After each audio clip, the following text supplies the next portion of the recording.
The needs of an individual are important because it's what we all crave. We all want to be treated as an individual.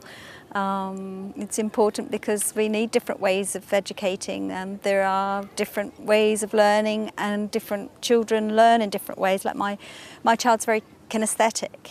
He needs the physicality of life, and sitting in a classroom would totally restrict him. He would be disruptive. He would be one of the naughty children if he was in a classroom where he needs to learn. He's learnt to read and write in the sand, you know, in different ways. So.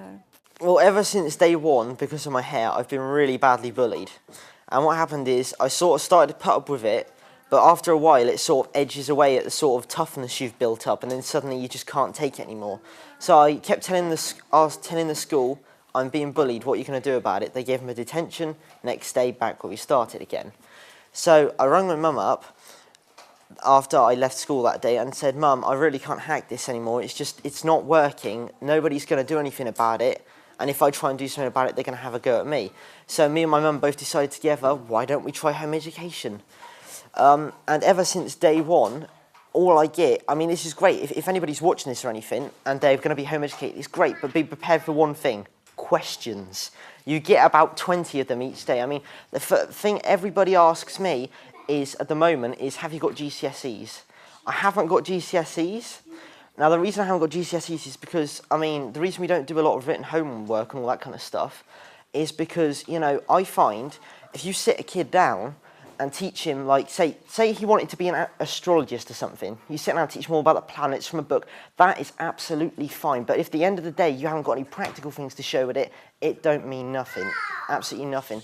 You get out there and you do as much practical stuff as physically possible, you really do get the edge on everybody. We started home educating about 3 years ago because our second son, we had 3 children in school at the time, and our second son had a really hard time in school with special needs which weren't being met. He had literacy problems and behavioural problems, and he was in quite a small school, and they were struggling to put in place procedures which were recommended by other people to help him cope with being in school. I came out of school because I thought home education was a better option for me, because schooling for me was, I didn't really enjoy the big groups, and I'm quite a loner because I enjoy being on my lonesome sometimes, so I just thought it was quite intimidating school. As a teacher, home education is much better for individual children because they have the freedom to learn in their own way.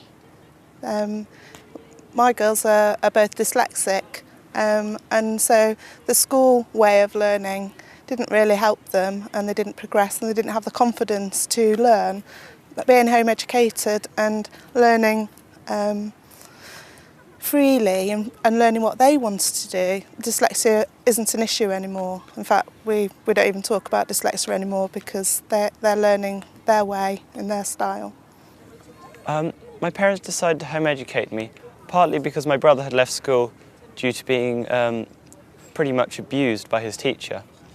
And I left school due to lack of sufficient education because I was excelling above the class, getting bored and then dropping back, and also due to bullying. Well, I think most important is that gifted children have an uneven development. It means that they can, intellectually, they can be much older than their age, but physically they can be under their own age, and emotionally they can be also on another age. And in school it's not possible to provide them the tools and to hand them the support to learn to deal with it.